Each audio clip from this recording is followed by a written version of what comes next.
And even on the nights when it seems like, you go to sleep and you don't remember dreaming, or you dreamed but you can't remember what, something happened.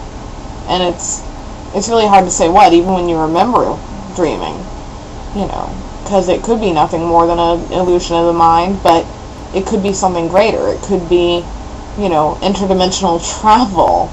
We just temporarily, hijack someone else's body, or, astral project into another place. And often I've had a couple of experiences, one or two experiences that, led me to believe that there is a lot more to existence, and existence is very complicated. I've had dreams that actually were related to things that happened in reality, even though I wasn't present. And like I said, that's a rarity. I've only had like 2 dreams where that's happened, where somebody, after the fact, when I tell them about the dream, will tell me, well, that happened. But even then, the fact that something like that happened where I couldn't have known what was going on. I had no way of relating to what happened. It's not something that I consciously knew, so it couldn't just be a figment of my brain going over things that have already happened that I know about, because if I don't know about it, then how did I know that? And yet again, maybe that's kind of crazy, but I really have to wonder. I can't always think too deeply about existence, because sometimes it's just very, how to say it, overwhelming.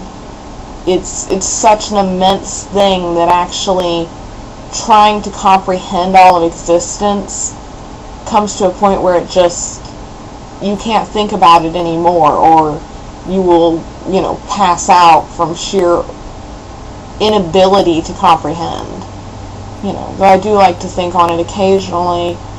Probably the most uncomfortable moments are those moments when I just stop, and for a moment it seems like the world ceases around me as I stop and wonder about my existence. What am I? Who am I? Am I really the fixed person I think I am? I mean, even our concepts of self are something that's very unstable, because unstable yet stable.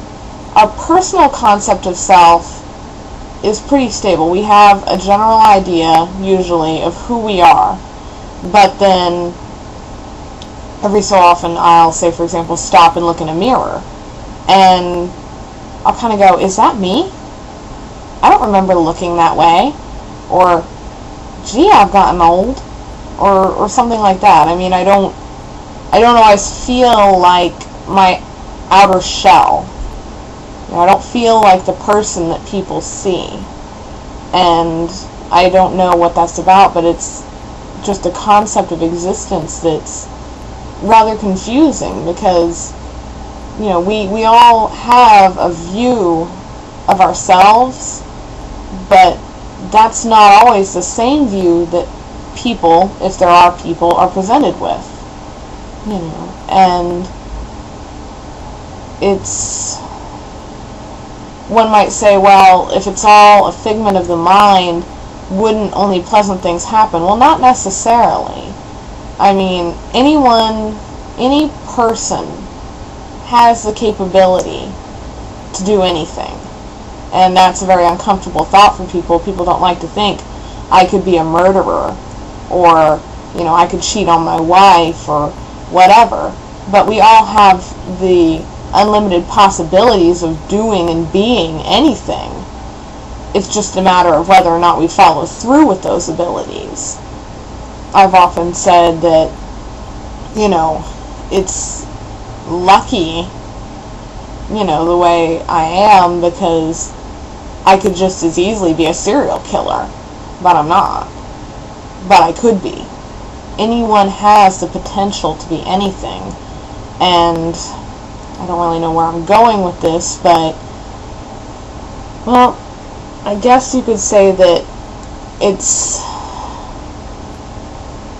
just kind of the thought that, I'm trying to put my thoughts together here.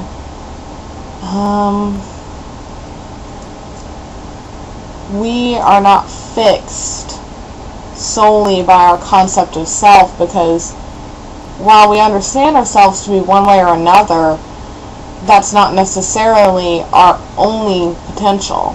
That's not what, there's an interesting video game I played, Shadow of Destiny, and they brought up an interesting point. One of the characters is discussing alternate selves, and the concept of whenever we make a choice, an alternate self or multiple alternate selves that made a different choice come into existence. There are what ifs out there, the what ifs that do the things that you didn't do, and while we can't say for certain that those what ifs are out there somewhere, that at the same time they're not. Because what happens when you contemplate a choice? And another thing about existence that I've pondered now and then is choice in general. We assume we have free choice, and we pretty much know that for a fact that, we choose what we choose. But if you think about a lot of aspects, there's the aspect of a soul or lack thereof, whichever you choose to believe. But if you believe that we have, I guess you could say, a celestial self and then an earthbound self, is our choices coming from that celestial self? Or then if you look at the actual physical self, take the brain for example. If I say I'm going to move my arm, my brain has already decided and orchestrated that motion before I can even do it.